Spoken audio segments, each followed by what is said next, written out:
Sawa. Bana semaji tuzungumzie kidogo ile ambapo wengi wanadai kwamba ilikuwa ni pigo la penalti. Ateba alichezewa na goalkeeper wa Al Masry. Inaonekana kabisa ni contact kabisa, alichezewa rafu. Alafu baadaye mwamuzi akaweza kupeta. Wewe tunataka unalizungumziaje hilo? Lakini pia mara baada ya lile tukio kutokea, wanasema kwamba mashinikizo labda ya team captain Mohamed Hussein angeweza kwenda kushinikiza kule, akazungumza chochote, akanikiza kama ambavyo wao walipopata goli la pili, namna ambavyo walikuja na ile reaction kwa mwamuzi. Bana goli utaki kaangalia kwenye kideo kule. Pengine hii ilikuwaje hii kwamba kama mudi haya hivi? Hii si mara ya kwanza Simba kufanyiwa ya mambo. Nafikiri tulifanyiwa tukiwa South Africa, lakini pia tukaja tukafanyiwa tena tukiwa katika ardhi ya Waarabu. Hii sio mara ya kwanza. Najaribu sana kuwaza ni kwa nini kapteni anashindwa kuforce kwa kile kitu ambacho umeona ndugu zetu baada ya kupata ile goli walimlazimisha kocha, walimlazimisha referee, lazima hili ni goli, na wakamfuata referee nenda kaangalie kwenye VAR. Japokuwa na imani ndugu zetu hao wana fitna nyingi sana, kwa sababu pale uwanjani hakukuwa na VAR. Haikuwepo kabisa VAR. Pale uwanjani kama alionekana kama alizuga tu akaenda, afu baada ya muda kidogo akarudi. TV haikuwepo kaka. Wale ndugu zetu TV wanazitiaga kwa mashabiki huku. Kwa hiyo wewe referee kufika pale ni ngumu. Sasa kinachofanyika ni maamuzi ya simu, mawasiliano. Baada ya frequency ya mawasiliano kupatikana, ndani kwenye VAR ndo akaamua kwamba hilo ni goli. Lakini kama na sisi tungeonyesha pressure. Umenielewa kaka? Hivi vitu vinahitaji ufundi zaidi, kwa sababu hata tukiangalia mfano kwenye game kama za Barcelona, Real Madrid, tunaonaga Barcelona inapotokea tukio kubwa kama lile, wachezaji wote wanamfuata referee kumforce afanye maamuzi. Na ndio hicho kifanya hata wale Waarabu. Baada ya tukio wachezaji wote wakatoka mpaka golikipa kwamba hatuwezi kuendelea mpaka ukaangalie hichi kitu.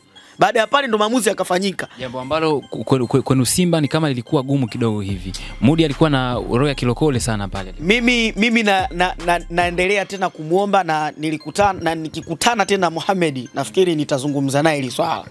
Mohamed Hussein nitajaribu sana kuzungumza naye. Ana imani sana katika uwanjani. Uwanjani kuna muda inabidi utumie maamuzi ya kipilato.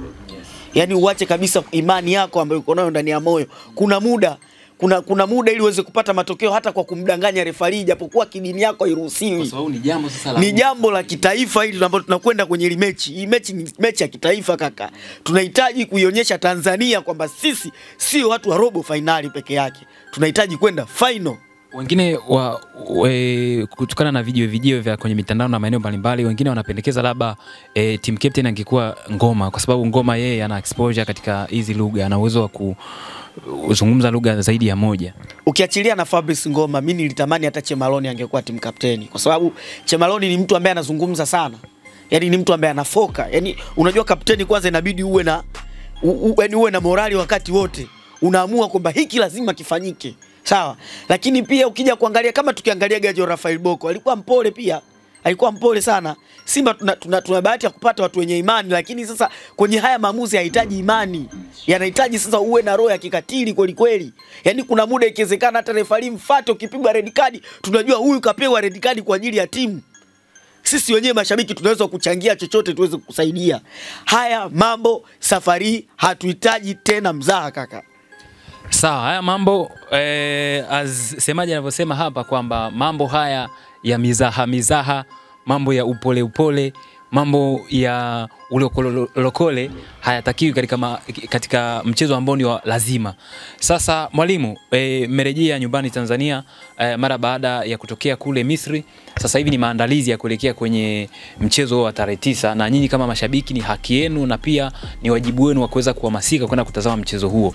Nimemsikiliza jana afisa habari wa Simba Ahmed Ally akisema kwamba wapo kwenye mazungumzo ya kuzungumza na mkuu wa mkoa wa Tabora Bwana Paul Chacha kwa ajili ya kumwalika kwenye mchezo wenu wa tarehe 9. Tia neno hapo mwalimu. Msemaji. Bwana wengi labda kwa nini Paul Chacha, na kwa nini katika kipindi hiki? Kwa nini isingekuwa katika games zenu za nyuma huko au katika games zenu nyingine, kwa sababu pia mna mchezo wa FA kesho kutwa pia. Kwa nini imekuwa katika mchezo huu? Hii mechi inahitaji morali kubwa sana kwa wachezaji. Sababu kuu ya kumchagua kwanza kabisa rais wa TFF Wallace Karia kuwa mgeni rasmi wa mchezo huo, kwanza ni morali kwa wachezaji. Alafu cha pili pia tunakwenda kumuomba tena mkuu wa mkoa wa Tabora Paul Chacha ili aweze kuja uwanjani. Na mimi tena naendelea kusisitiza, mheshimiwa, unafikiri interview yangu unaiona na utaiona pia, naomba fanya liwezekanalo uweze kufika uwanjani. Haya mambo ya sijui nini makelele yanopigwa mitandaoni, achana nayo. Sisi tuna imani kwamba uwepo wako wewe ndio morali kwa wachezaji wa Simba. Wachezaji wa Simba wanahitaji kuona kwamba jukwani yupo nani. Na hii kaka na kuibia siri, hata Mohamed Dewji anaweza kawepo uwanjani. Tajiri mwenyewe. Tajiri wa 12 Afrika. Tajiri wa 12 Afrika. Achana na wengine hao. Unajua kuna utofauti kati ya tajiri na bosi. Hao wengine ni mabosi. Huyu ni tajiri. Kuna tofauti kati ya tajiri na bosi. Tajiri ni mtu ambaye anaweza kumiliki maeneo mengi. Kama ilivyokuwa kwa tajiri Mohamed Dewji, tajiri wa Afrika. Ina maana kwamba ukifuatilia Afrika nzima, yeye ni wa 12. Lakini kuna hawa mabosi ambao wanamiliki vibanda umiza huko mitaani, wanatupigia kelele na uzamini wao hivi. Vizamini vyao vya vilabu 8. Hawa ndo mabosi, wanaitwaga mabosi. Hata ukienda kwao wakialikaga futari zao za masimango, ukifika unachukuliwa video, futari yenyewe haina chochote, unapewa zaidi kuku tu na magimbi. Mimi nende nikale magimbi kaka. Hivyo tunamuomba mkuu wa mkoa wa Tabora Paul Chacha aweze kufika, ikiwezekana aje na skoti yake nzima, yani scout nzima aibebe aje nayo uwanjani. Leo sasa kabisa. Sawa bana, Semaji ana vitu kweli yani. Na sisi tukisema tunaendelea hapa, tunaweza tukaongea hapa, mtu akaanza safari akatoka Dar mpaka akafika nyumbani kwetu Kilimanjaro kule, mpaka akafika Arusha kule, bado tunazungumza tu. Mwalimu, nataka uniambie moja ili la kumalizia, kwamba pamoja na mikakati yote ambayo mmejiwekea kwa ajili ya kuhakikisha kwamba mnaibuka na ushindi dhidi ya Al Masry, ipo mifano hai mingi ambayo pia Simba imeshaonesha hapa. Walicheza na Nkana Red Devil wakafanya maajabu, lakini pia walicheza na Township Rollers wa kutoka Botswana wakashinda pia, lakini pia walifanya hivyo kwa Horoya kwa kuibuka na ushindi wa goli 7-0. Lakini pia wanasema kila siku sio sikukuu. What if ikatokea mkapoteza mchezo huu? Sura zenu mtaziweka wapi? Kaka, mimi ni Muislamu. Yes. Sawa. Mimi na imani kubwa sana. Na ndio maana ukiniangalia nina sijida kaka. Si umeelewa? Nina sijida kabisa. Mimi naamka sala za usiku, namuomba Mwenyezi Mungu. Na hii nawaomba mpaka wana Simba. Ukiamka alfajiri kuswali, sawa? Piga rakaa zako ile rakaa inayohitajika. Kama umeamka kwenda kanisani, fanya maombi yako, ukimaliza omba tena jingine kwa ajili ya Simba Sports Club. Piga dua zako, ukimaliza mwambie ya Rabbi, hii kesi nakuachia wewe. Tumechoka na aibu.